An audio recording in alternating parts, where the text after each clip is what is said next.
vais vous parler ici d'une chose qui est de fait très très liée à ce qu'on a dit. On m'a demandé de vous parler d'Éphésiens 2:20, où il est dit « Édifiez que vous êtes sur le fondement des apôtres et des prophètes, dont Jésus-Christ lui-même est la pierre angulaire. » Donc on m'a demandé de parler de l'édification dans l'Église de Dieu. Et ça, c'est un thème merveilleux, comme tous les thèmes de fait qui ont été traités cette fin de semaine. De fait, félicitations à la communauté pour les thèmes que vous avez choisis. Ils sont excellents, vraiment excellents, stratégiques. Alors, édifier sur le fondement des apôtres et des prophètes. C'est intéressant, ça. On a l'habitude de dire que l'Église est édifiée sur les apôtres, mais on ne parle pas des prophètes. Vous savez, la Jérusalem céleste, il y a 12 portes, et sur chacune des portes, il y a le nom. Il y a le nom d'un apôtre. Qu'est-ce que ça veut dire, ça? Ça veut dire que si tu vas entrer dans la Jérusalem céleste, tu vas entrer par les apôtres. Il n'y a pas d'autre porte pour entrer à la Jérusalem céleste que l'enseignement des apôtres. Parce que tu ne peux rentrer à la Jérusalem céleste, là où règne l'agneau qui est le chemin, la vérité et la vie, que si tu es dans la vérité. Alors, je sais qu'il y a des gens qui ne sont pas dans la vérité à cause d'une ignorance invincible. Je ne sais pas, un Chinois qui est dans un petit village du Canton en Chine, qui n'a jamais entendu parler de Jésus, mais qui est un homme bon, il finira par aller au ciel. Moi, je le crois profondément. Par contre, sans le savoir, il suit, au moins dans une certaine mesure, l'enseignement des apôtres. Vous comprenez? Donc, il finira par rentrer dans la Jérusalem céleste. Par contre, frères et sœurs, on ne peut pas, et ça aujourd'hui il faut le dire devant les caméras, on ne peut pas réinventer le christianisme. C'est la grande tentation aujourd'hui. Nous vivons à l'époque du transhumanisme. C'est quoi le transhumanisme? C'est créer un autre homme. Si vous allez à Londres un jour, et vous entrez dans un musée à Londres, qui est le musée de l'histoire naturelle. Je crois que c'est comme ça que ça s'appelle. Il appelle le musée de l'histoire naturelle. Au moment où vous entrez dans ce musée, vous voyez un être, je ne me rappelle plus exactement sa description, mais c'est grosso modo ça, imaginez que c'est ça. Vous voyez un être avec des jambes de gazelle, non, avec un cou de girafe, et puis avec une tête d'être humain. Et les Anglais, ils ont mis là un commentaire, enfin certains Anglais, pas tous les Anglais, ils ont déjà perdu hier le match, on ne va pas être trop dur contre les Anglais, voilà. Et certains Anglais qui se croient intelligents ont mis là, ce sera peut-être l'homme du futur. Donc il aura certaines parties de son corps animal qui lui permettront d'être plus fort, plus je ne sais pas quoi. Et puis, vous connaissez aussi le projet d'Elon Musk avec Neuralink, qui est d'intégrer dans le cerveau des êtres humains l'intelligence artificielle pour qu'on soit beaucoup plus intelligent avec nos cerveaux, etc., etc., etc., etc. Donc ça, c'est ce qu'on appelle le transhumanisme. C'est-à-dire, le transhumanisme, ça veut dire quoi? Ça veut dire déformer le plan de la création que Dieu a, pour que nous-mêmes, on soit les créateurs d'un nouvel homme. Alors, inutile de dire que ça ne va pas marcher. Seul Dieu est créateur. Et alors, à l'époque du transhumanisme, on le voit, il y a la tentation de créer une nouvelle morale chrétienne. Il y a la tentation de construire une nouvelle église qui n'est plus sur le fondement des apôtres. Par contre, vous remarquerez une chose. Moi, j'ai voyagé dans beaucoup de pays. Je connais beaucoup de différentes églises. Je ne vais pas en nommer, parce qu'il y a les caméras. Mais certaines églises ont abandonné l'enseignement des apôtres. Et donc, un évêque de ces églises-là, je ne parle pas de l'église catholique, mais un évêque de ces églises peut être un homosexuel et vivre avec un homme. Ils ont déjà ordonné évêques des homosexuels. Par contre, vous allez dans ces églises-là, elles sont vides. Et si elles ne sont pas vides, frères et sœurs, je peux vous garantir au moins une chose, il n'y a pas la puissance de Dieu. Et donc elles vont se vider. Il faut savoir, frères et sœurs, que nous vivons à une époque où l'ennemi veut créer une nouvelle religion. Et beaucoup de gens qui se disent chrétiens mais qui ont perdu la foi veulent aller dans cette direction. Et parfois ce sont des gens qui sont bien placés dans la hiérarchie. Parfois ce sont des gens qui ont une autorité dans la hiérarchie. Frères et sœurs, ne les écoutez pas s'ils enseignent hors du fondement des apôtres. Si durant 2000 ans, les chrétiens ont considéré que la pratique de l'homosexualité c'était un péché, c'est pas maintenant que ça va changer. Et c'est pas parce qu'on ne respecte pas les gens, parce qu'après ils vont vous dire oui, tu es homophobe. Je ne suis pas homophobe. J'aime ces personnes-là. Je les aime profondément. C'est pour ça que je leur dis la vérité. Amen. Amen. L'accusation d'homophobie, c'est une accusation qui ne vaut rien parce qu'elle est fausse. Les vrais homophobes, ce sont ceux qui leur disent « Allez, faites vos actes sexuels, il n'y a aucun problème. » C'est ça les vrais homophobes. Mais si je t'aime, j'ai envers toi un devoir de vérité, mon frère.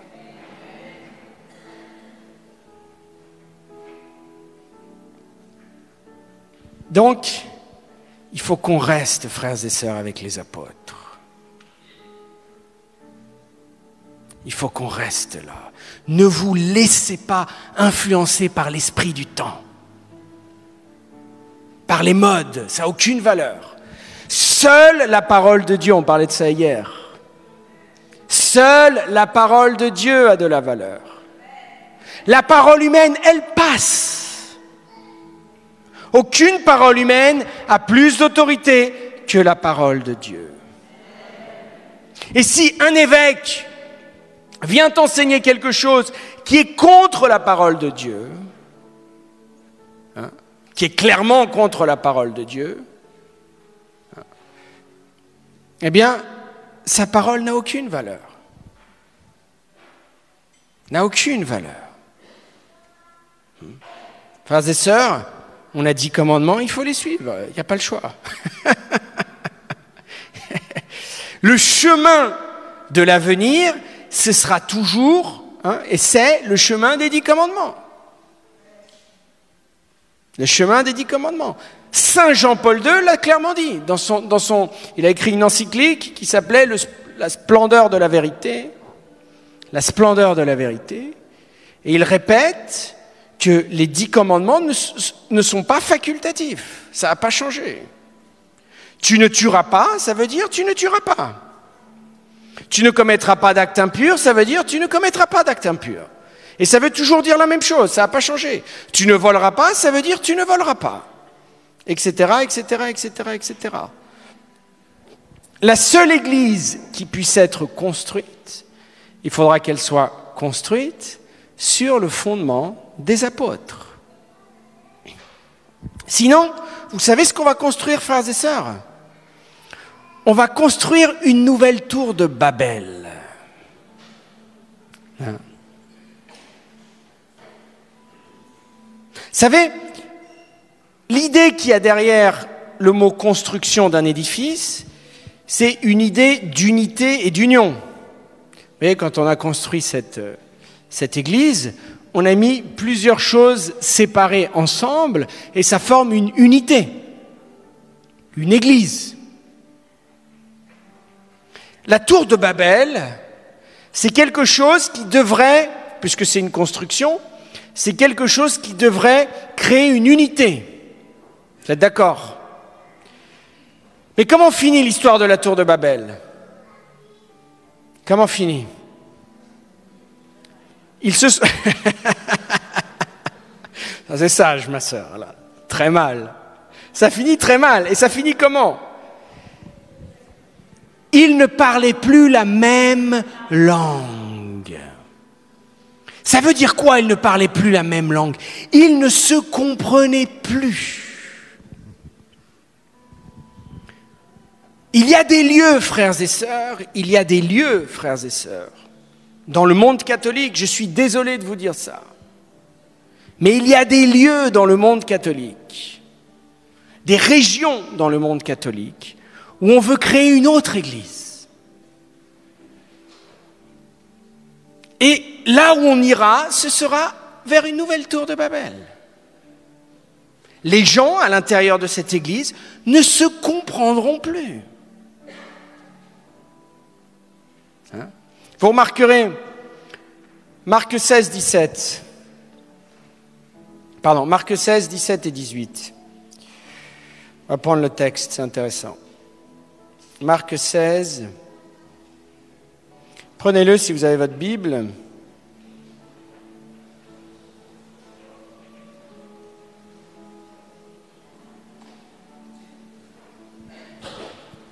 Voici les miracles qui accompagneront ceux qui auront cru. En mon nom, ils chasseront les démons. En grec, démon, ça veut dire les diviseurs. Diabolos, diaboloi. En grec, ça veut dire les diviseurs. En mon nom, ils chasseront les démons, qui sont des vrais anges déchus, ils sont des vraies créatures, mais en même temps, ils sont les diviseurs.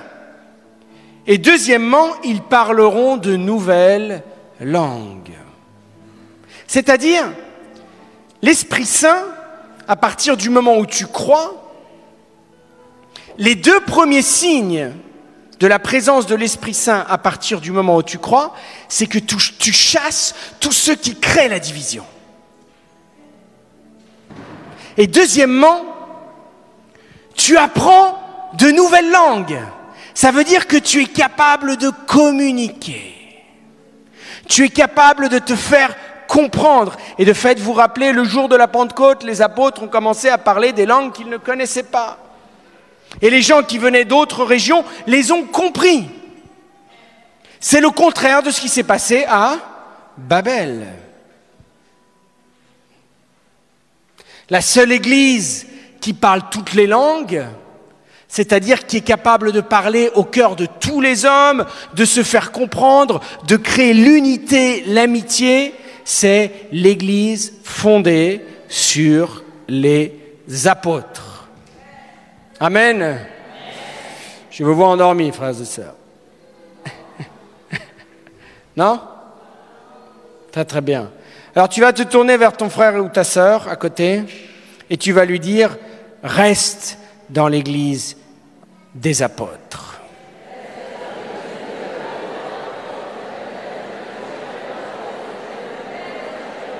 Reste dans l'église des apôtres. Et on va dire, frères et sœurs, et on va dire comme saint Paul. Frères et sœurs, on va dire comme saint Paul. Si quelqu'un vous enseigne un autre évangile, une autre morale, qu'il soit anathème. Qu'il soit anathème. J'aimerais pas être dans les chaussures, j'aimerais vraiment pas être dans les chaussures de ceux qui enseignent un nouveau christianisme. De fait, je devrais même pas dire nouveau christianisme. Il y a pas, c'est pas un christianisme.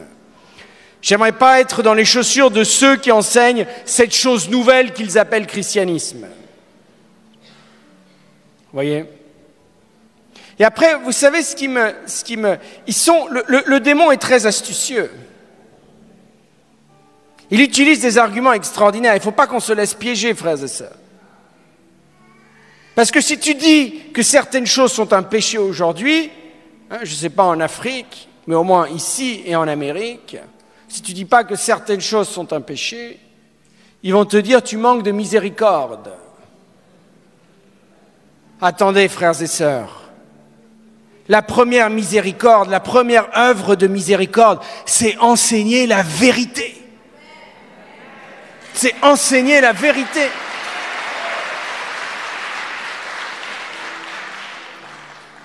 Si moi je sais la vérité et je ne te l'enseigne pas parce que j'ai peur de te blesser, je n'ai pas de miséricorde. Vous savez ce que j'appelle ça? J'appelle ça, on veut éviter les problèmes. Vous savez, et non seulement on veut éviter les problèmes, mais ça veut dire aussi une autre chose. J'appelle ça, il faut appeler les choses par leur nom. J'appelle ça de la lâcheté, frères et sœurs. De la lâcheté. Cachée sous le nom de miséricorde. Hein? Amen. Donc, frères et sœurs, qu'est-ce qu'on fait, nous? Qu'est-ce qu'on fait, frères et sœurs? On résiste, ça c'est bien, mais ce n'est pas suffisant de résister. Il faut montrer à tous la puissance et les miracles de Dieu. Parce que là où on n'enseigne plus la foi, il n'y a pas de puissance de Dieu. Si nous, on commençait à enseigner une nouvelle doctrine, il n'y aurait aucun miracle qui se serait produit aujourd'hui. Aucun miracle. Notre sœur, là, elle continuerait son cartilage. D'ailleurs, où est-ce qu'elle est, notre sœur? Elle est là, voilà. Si moi, je commence à enseigner une autre doctrine, notre sœur, là, et que vous tous, vous dites, oui, mon père, vous avez raison. Notre sœur, là, elle continue son cartilage, frères et sœurs. La raison pour laquelle ces cartilages ont été créés, ou je ne sais pas ce qui s'est produit là, c'est parce que ici, frères et sœurs, dans cette communauté qui a comme papa Padre Pio, qui est un homme qui ne rigolait pas avec la vérité, Padre Pio. Rigolez pas, hein, de temps en temps, vous connaissez les histoires de Padre Pio. Vous connaissez les histoires.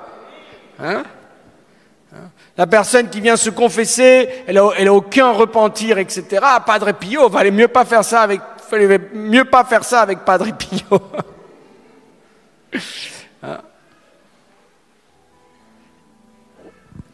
Donc, c'est très important, frères et sœurs, que dans ce monde qui a perdu la tête et qui est en confusion, parce que là où il y a le démon, il y a l'esprit de confusion, vous montriez la puissance des miracles de Dieu. La puissance des miracles de Dieu. Et la bonne nouvelle, frères et sœurs, c'est que moi je peux faire des miracles, mais vous aussi vous pouvez faire des miracles. Le texte dit, voici les signes qui accompagneront ceux qui ont cru. Ceux qui ont cru. La puissance de la foi, vous imaginez pas la puissance de la foi. Elle est tellement puissante, la foi, que Jésus dit, si tu as simplement un grain de moutarde, tu transportes une montagne. Une chose tellement petite, le grain de moutarde, parce que c'est de la foi, et c'est de la foi authentique. C'est pas une fausse foi, c'est une foi authentique. Cette foi, elle transporte des montagnes. Et vous savez, frères et sœurs, que historiquement, c'est au moins arrivé 2 fois que des gens transportent des montagnes. Tu sais, des fois, on pense que Jésus dit des choses dans l'Évangile et que c'est juste des belles images. Mais quand Jésus il disait « Si vous avez de la foi comme un grain de moutarde, vous transporterez des montagnes », je pense que Jésus a un peu souri. Et il a pensé « Et de fait, ça arrivera. » Et de fait, c'est arrivé en Égypte, avec Saint Siméon le Tannier, il me semble que c'est comme ça qu'il s'appelait, Saint Siméon. Et c'est arrivé en Turquie, l'actuelle Turquie, avec Saint Grégoire le thaumaturge. Lui aussi, il a bougé une montagne. Et c'est sûrement arrivé en Afrique quelque part. C'est sûrement arrivé quelque part, là où vous êtes. Amen, amen.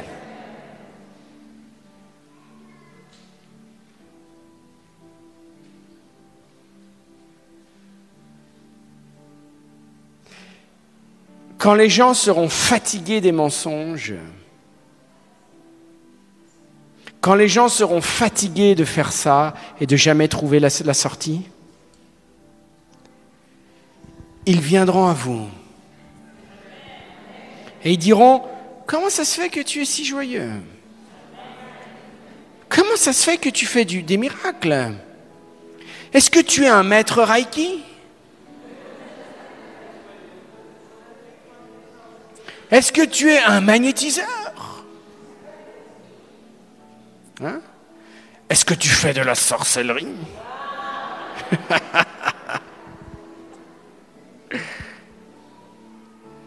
Et tu diras, mais si je faisais de la sorcellerie, si j'étais un maître Reiki, si j'étais magnétiseur, je ne pourrais pas avoir la joie que j'ai dans mon cœur. Ce que je fais, je le fais dans la foi au nom de Jésus. Vous savez, j'ai rencontré à l'aéroport, j'étais à l'aéroport de Marseille, puis j'entendais deux personnes qui parlaient derrière moi, et je me suis dit, il me faut une excuse pour parler avec ces deux personnes, je le sentais. Et donc je me retourne, et ce sont deux Asiatiques, après j'ai su qu'ils venaient de Corée, enfin ils étaient coréens et français en même temps, et j'ai trouvé une excuse pour leur parler de voilà. Et puis, ils m'ont demandé, vous mon père, ils étaient catholiques en plus, ils m'ont demandé, vous mon père, qu'est-ce que vous faites? Ah ben je voyage à Paris. Et il me regarde, le monsieur, il était avec sa fille, et il me dit, vous voyagez beaucoup? Je dis, oui, je voyage beaucoup parce que je prêche des retraites de guérison. Et le type, il me regarde, comment ça, des retraites de guérison? Il n'avait jamais entendu parler de ça. Et alors, je lui dis, bah oui, je suis invité dans pas mal de pays, et puis je fais des retraites, etc., etc., et je lui explique un peu le truc. Et puis je lui montre une photo que j'ai dans mon téléphone, que Dieu m'a permis d'avoir. C'était en Bolivie, il y a une femme qui avait une plaque métallique dans le coude, et chaque fois qu'elle appuyait son coude quelque part, elle avait très mal. Et donc, Dieu l'a guérie durant la prière, une prière comme celle qu'on a faite là maintenant. Dieu l'a guérie. Et un médecin qui était présent lui a dit, écoute, va te faire une radio. Elle est allée se faire une radio. Et dans la radio, on ne voit plus la plaque métallique, on voit juste deux broches. Et alors les médecins regardent la radio et disent, mais pourquoi tu as deux broches, ma sœur? Elles ne servent à rien, tes broches. Et elle dit, mais c'est parce que j'avais une plaque métallique. Et où est-ce qu'elle est partie, ta plaque métallique? Ben, c'est Jésus qui me l'a enlevée. Et donc, quand je veux évangéliser, parfois, je montre aux gens cette radio où tu vois simplement deux broches sans plaque métallique, et les gens disent, mais pourquoi il y a des broches? Elles ne servent à rien. Et donc, je montrais ça aux deux Coréens, et je leur disais, bah, vous voyez, ça, c'est les choses que Jésus fait. Je n'avais pas encore rencontré Berthe.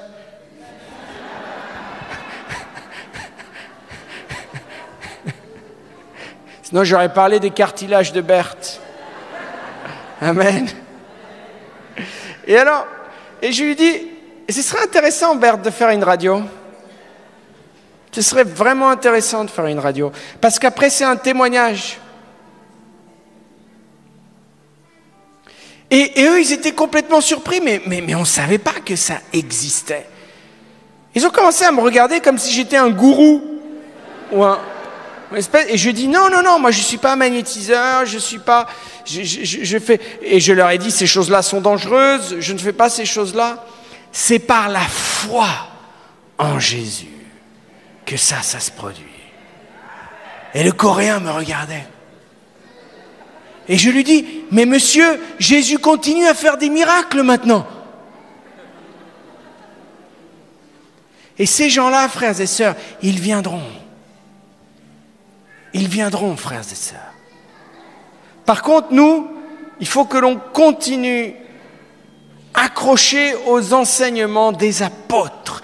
C'est la seule porte d'entrée, frères. Il n'y en a pas d'autre. C'est pour ça que le livre de l'Apocalypse dit qu'au-dessus des portes, il y avait le nom des apôtres. C'est la seule porte d'entrée, frères et sœurs. Il n'y en a pas d'autre.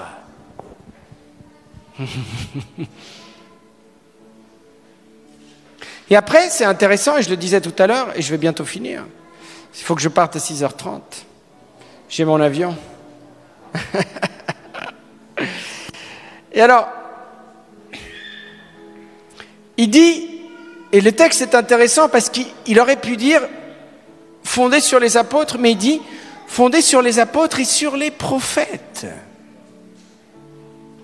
Et ça, frères et sœurs, il faut que l'entendent tous ceux qui pensent que le prophétique n'a plus sa place dans l'Église catholique ou dans le monde chrétien.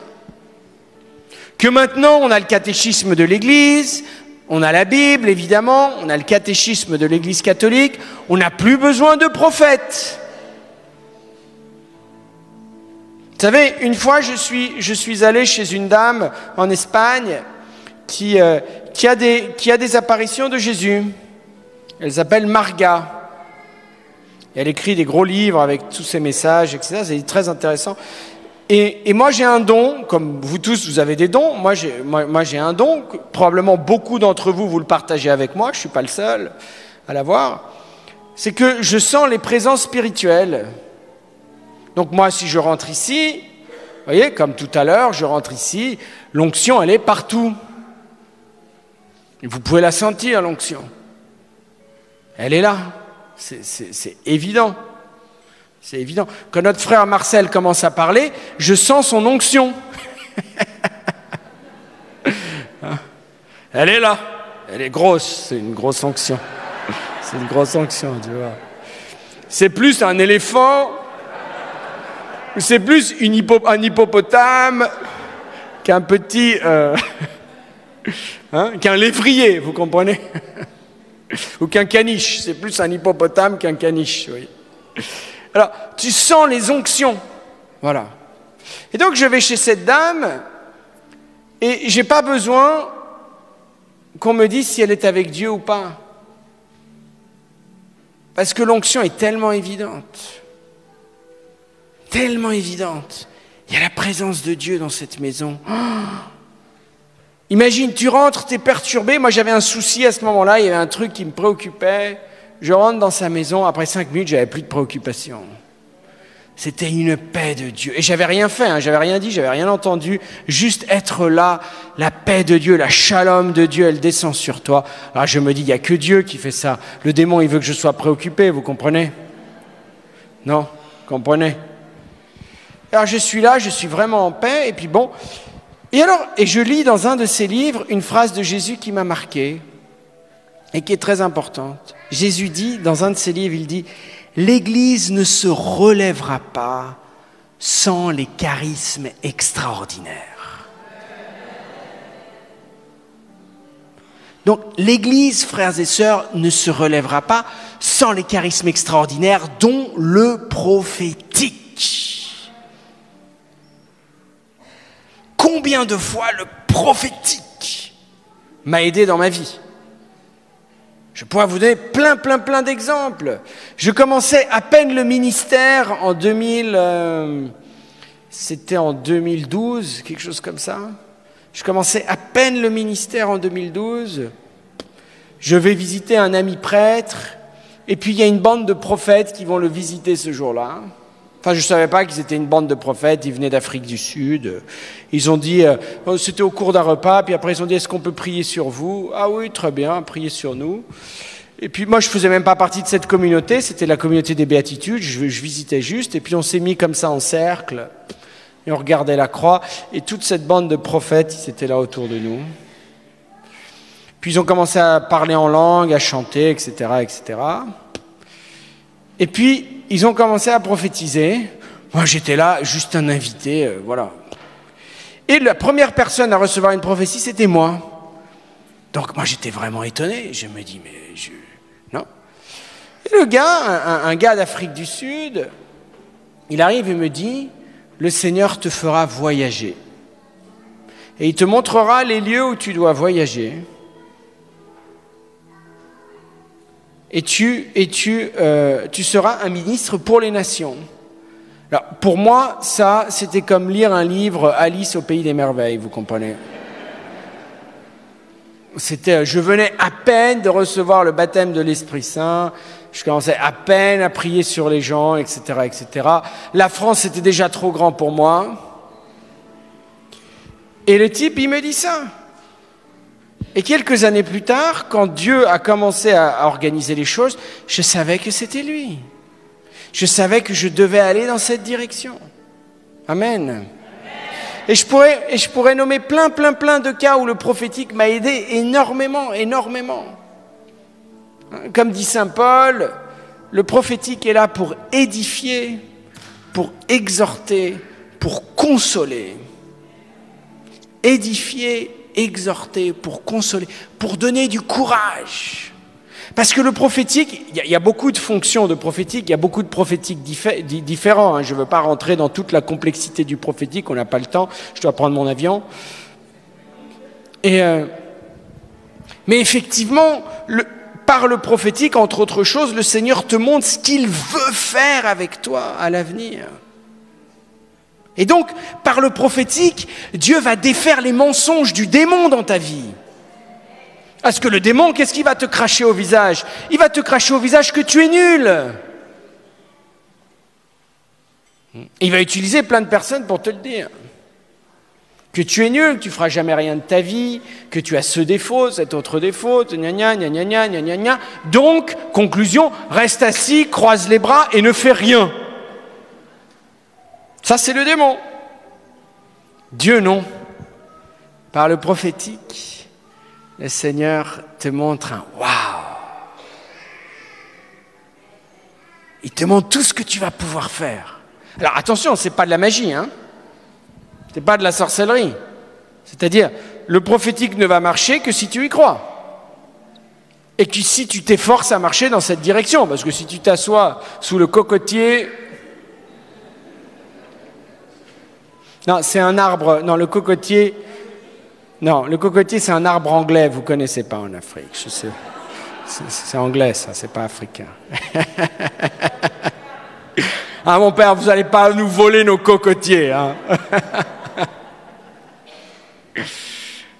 Tu vas t'asseoir en dessous du cocotier et t'attends que Dieu fasse tout, ça ne va pas marcher, le prophétique, comme ça. Il faut aller derrière le prophétique. Il faut lutter pour que ça se réalise. Et des fois, une des choses qui me font de la peine, c'est quand, des fois, j'ai des paroles, je vois des trucs et je dis, waouh, tu vas faire ça à l'avenir, avec la grâce de Dieu, bien sûr, et si toi tu collabores. Et des fois, je vois des gens qui font comme ça.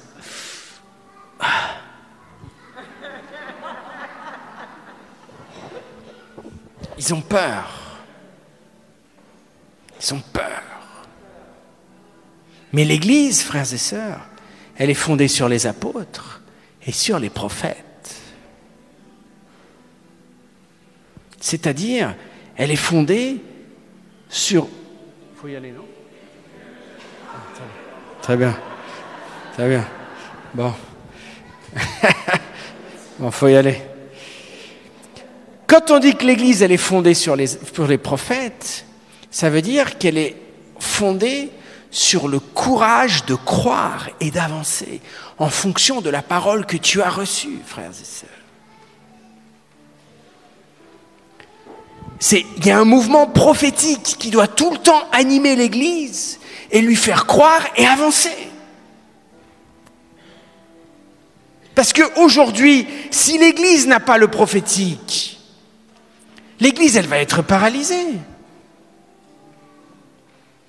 Parce que le monde a l'air d'être tellement puissant, le démon a l'air d'être tellement puissant aujourd'hui. Il a tellement de moyens, il a tellement d'alliés, il a tellement de serviteurs. Il y a chaque fois moins de personnes dans les églises. Donc la tentation, frères et sœurs, c'est de se dire, mais il n'y a rien à faire. Et Dieu dit non. L'Église, elle est fondée sur ma parole, pas simplement la parole écrite, qui est très bien. Pas simplement sur la doctrine qui vient des apôtres, qui est très bien. Mais elle est fondée sur la parole prophétique qui est vivante et qui t'interpelle aujourd'hui pour que tu avances vers le lendemain.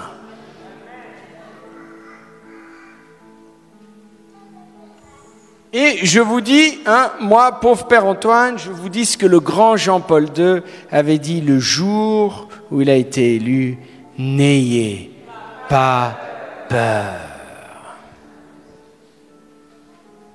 C'est le monde qui doit avoir peur de vous, pas vous du monde. Rappelez-vous de ça. Rappelez-vous de ça.